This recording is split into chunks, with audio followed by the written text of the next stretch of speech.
The rate of vaccinations is slowing down nationwide, but that's been the case for a while in Black and brown communities. When it comes to Latinos in the U.S., only about 28% of that population has received at least one dose, despite significant outreach on both the federal and local levels. NBC News Now anchor Morgan Radford joins us from Miami. Morgan, good morning. So, of course, Miami has a huge Latino population. What's the vaccine rollout been like among that community there?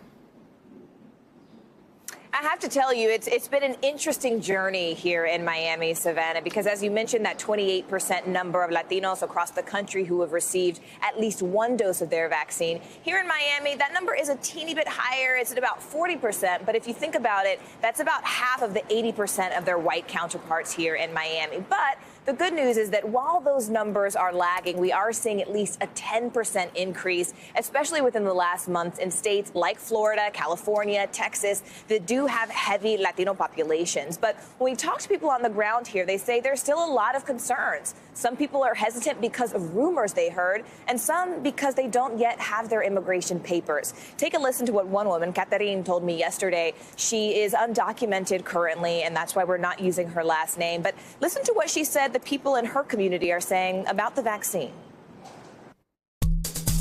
¿Y qué dice la gente acá? ¿Están listos para la vacuna? What are the people here saying? Are they ready for the vaccine? ¿Cuáles son sus motivos? What are their reasons? Esto le va a parecer quizás gracioso. Al inicio uno decía que se iba a volver zombies.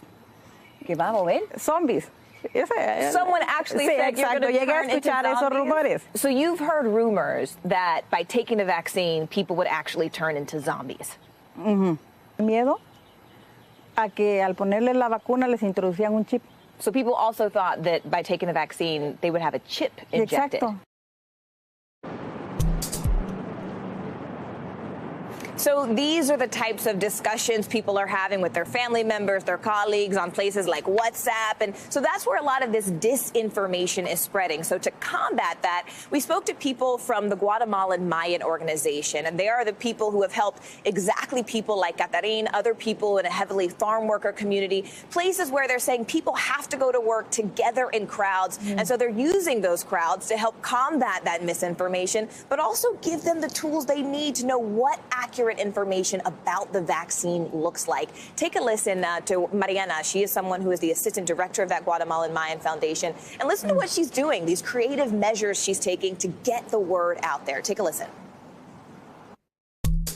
Are you seeing the vaccination numbers increase since you've been passing out flyers? Last month, the percentage of people vaccinated in this area were in the 30 percentiles, as to where now we're in the 40 percentiles. So you've already seen a 10% increase just since you've been canvassing. Yeah, and aside from canvassing, we also go on radio shows, on local radio shows, and you know, we have people answering in different languages. We're helping the CDC get out the information in other languages, and so we really are trying to touch all the areas in which they might not be getting the information.